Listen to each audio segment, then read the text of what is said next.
ሰላም የቻናሌ ቤተሰቦች እንዴት ናችሁ? እኔ በጣም ደህና ነኝ። እግዚአብሔር የተመሰገነ ይሁን። እንግዲህ ቻናሌ ቤተሰቦች ዛሬም እንደተለመደው በጣም አሪፍ ትምህርት ይዤላችሁ መጥቻለሁ። የዛሬው ትምህርት እንግዲህ በእናንተ በውድ የቻናሌ ቤተሰቦች ጥያቄ መሰረት ነው። ቴሌግራም ሃክ መደረጋችንን በምን ማወቅ እንችላለን ብላችሁ ጠይቃችሁኛል። ቴሌግራም በብዙ አይነት መንገድ ሃክ ልትደረጉ ትችላላችሁ። የመጀመሪያው ያው ሰው ስልካችሁን ካገኘ በስልካችሁ አማካኝነት ሃክ ሊያደርጋችሁ ይችላል። ሁለተኛው ሊንኮች አሉ። በተለያዩ ሊንኮችን ሃክ ማድረጊያ ሊንኮችን በመላክ ወደ እናንተ ያንን ሊንክ ስነኩት ያን ሊንክ የላከላችሁ ሰውዬ በቀጥታ ሃክ ሊያደርጋችሁ ይችላል። ብቻ ብዙ አይነት አፖችም አሉ ሃክ ማድረጊያ። እኔ እሱን ላስተምር አይደለም የመጣሁት። እንዴት ሃክ መደረጋችንን ማወቅ እንችላለን፣ ሃክ ከተደረግንስ እንዴት ማስወገድ እንችላለን፣ ወይም ሃክ ያደረገን ሰውዬ እንዳይጠቀም እንዴት ማድረግ እንችላለን፣ ካሁን በኋላስ ሃክ እንዳንደረግ ምን ማድረግ አለብን የሚለውን ነው ማሳያችሁ።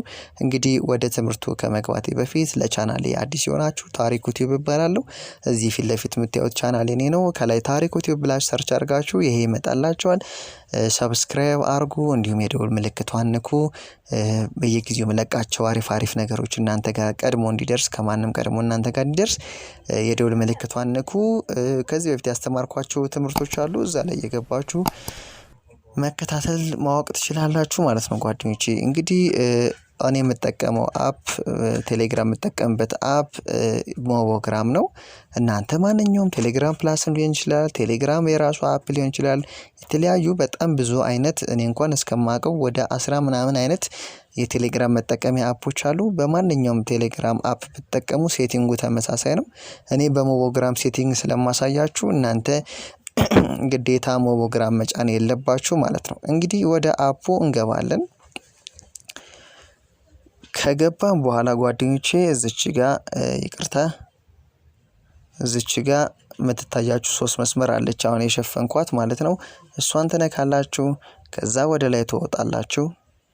ወደ ላይ ትወጡና ሴቲንግ የሚል አለ። ሴቲንግ የሚለውን ትነኩታላችሁ ማለት ነው። ያው ያከበብኩበት። ከዛ ከነካችሁ በኋላ ፕራይቬሲ ኤንድ ሴኩሪቲ የሚል አለ። ይሄንን ትነኩታላችሁ። ከዛ ወደ ላይ ተወጡና አክቲቭ ሴሽን የሚል አለ። አክቲቭ ሴሽን የሚል አለ። እሱን ትነኩታላችሁ። ስትነኩት እንግዲህ በዚህ ቴሌግራም አካውንት በእኔ ስም የተጠቀመ ሌላ ሰው እንዳለና እንደሌለ እንዴት ነው የምናውቀው? ይኸው እዚች ጋር እንደምታዩት እንዲህ አይነት ነገር ካለ የሆነ ሰው በእናንተ ስልክ ተጠቅመዋል ማለት ነው፣ በእናንተ ቴሌግራም አካውንት። እንግዲህ ይሄ የሚያሳየው ምንድነው? የኔ እዚህ ጋር የስልኩን ሞዴል ይዩት፣ ጋላክሲ A10s ነው። የኔም በርግጥ ሳምሰንግ ጋላክሲ A10s ነው። ግን የኔ አንድሮይድ ከላይ እንደምታዩት 10 ነው። አንድሮይድ ቨርዥኑ 10 ነው። ይሄ ግን አንድሮይድ ቨርዥኑ 9 ነው። ስለዚህ ማን ነው ሃክ ያደረገኝ? በሳምሰንግ ጋላክሲ A10s የሚጠቀም ሰው ሃክ አርጎኛል ማለት ነው። ወይም በእኔ አካውንት ስልኬን በአጋጣሚ አግኝቶ ተጠቅሟል ማለት ነው። ስለዚህ ምን ማድረግ አለብኝ ጓደኞቼ? ሃክ ከተደረገ እንዲህ አይነት ነገር ካለ ወዲያው ይቺን ትነካላችሁ። ከዛ ኦኬ የምትለዋን ትነካላችሁ። ይኸው እዚች ጋር ኦኬ የምትለዋን ትነካላችሁ። በቃ አሁን አክቲቭ ሴሽን የሚለውን ይሄንን ስትነኩት ያለው የእናንተ ብቻ ነው ማለት ነው። ይኸው A10s አንድሮይዱ A10 ነው ማለት ነው። እሺ ካሁን በኋላ ሃክ እንዳንደረግ ያ ሰው እኛን ሃክ ማድረግ የሚፈልግ ሰው እንዳያረገን ምን ማድረግ አለብን የሚለውን እኔ ይኸው እዚች ጋር 2 ስቴፕ ቬሪፊኬሽን ምትላለች። 2 ስቴፕ ቬሪፊኬሽን እሷን ትነካላችሁ። ከዛ ሴት አዲሽናል ፓስወርድ የሚል አለ፣ ትነካላችሁ። ከዛ እዚህ ጋር እናንተ የፈለጋችሁትን ፓስወርድ ታስገባላችሁ ማለት ነው። ለምሳሌ እኔ 77 1 2 3 4 አስገባው። ከዛ ከላይ የራይት ምልክት አለች፣ እዚህ ጋር እንደምታዩት የራይት ምልክቷን ነካለን። ከዛ እንደግመዋለን ከ1 እስከ 4 ማለት ነው ያስገባነውን ቁጥር እናንተ የፈለጋችሁትን ፓስወርድ ታስገባላችሁ። ከዛ እዚህ ጋር ይላል ፕሊዝ ክሬት ኤ ሂንት ፎር ዩር ፓስወርድ። ድንገት ፓስወርዳችን ብንረሳው ማስታወሻ አስቀምጡ የምታስታውሱበት መንገድ ይላል። እኔ ያው እናንተ የፈለጋችሁት የምታስታውሱበትን እኔ ከ1 እስከ 4 አስገባው። እናንተ የፈለጋችሁትን አስገቡ። ከዛ ከላይ ራይት እንነካለን ማለት ነው። ሂንት መስት ቢ ዲፈረንት። ኦኬ ሂንቱ ከእናንተ ከፓስዋርዶቹ ጋር ተመሳሳይ መሆን የለበትም። ስለዚህ ምን ታረጋላችሁ?